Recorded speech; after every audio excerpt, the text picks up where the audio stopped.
Assalamualaikum warahmatullahi wabarakatuh. Kami dari kelompok 7 ingin mereview jurnal internasional yang berjudul Macroeconomic Determinant of Economic Growth, a Review of the International Literature. Pose with the fans.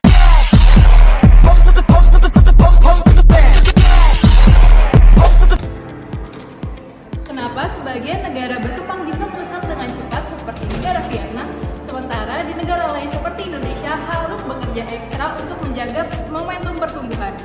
Pertanyaan ini akan kami bahas di dalam video kami dengan jurnal yang berjudul Macroeconomic Determinants of Economic Growth, a Review of the International Literature. Abstrak. Jurnal ini menilai secara kualitatif literatur empiris tentang faktor-faktor yang dapat mempengaruhi pertumbuhan ekonomi di negara berkembang. Studi ini mengungkapkan bahwa faktor-faktor yang dapat mendorong hal tersebut memang berbeda. Di negara berkembang, faktor utamanya antara lain investasi asing, bantuan luar negeri, kebijakan fiskal, perdagangan, dan lain-lain. Sedangkan di negara maju, faktor utamanya ialah kebijakan moneter, faktor keuangan, modal manusia, demografi, dan lain-lain.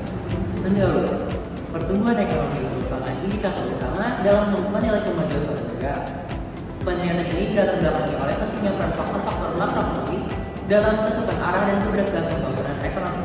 Beberapa studi sebelumnya menunjukkan bahwa investasi, inflasi, tingkat pengangguran, keterbukaan perdagangan, kebijakan fiskal, dan kualitas institusi merupakan determinan pentingnya pertumbuhan ekonomi.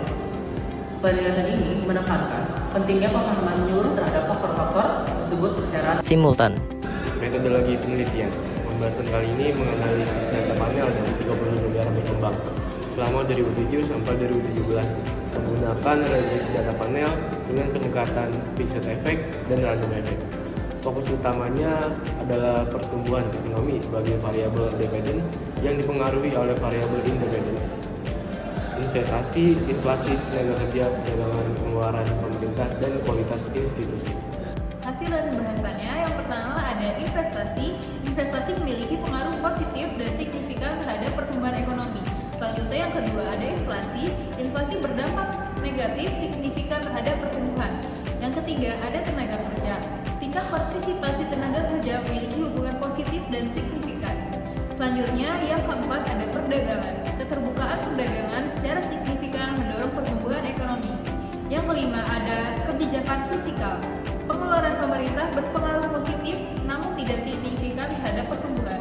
Dan yang terakhir, yang keenam yaitu ada institusi. Kualitas institusi proksi dari persepsi korupsi berpengaruh signifikan terhadap pertumbuhan ekonomi.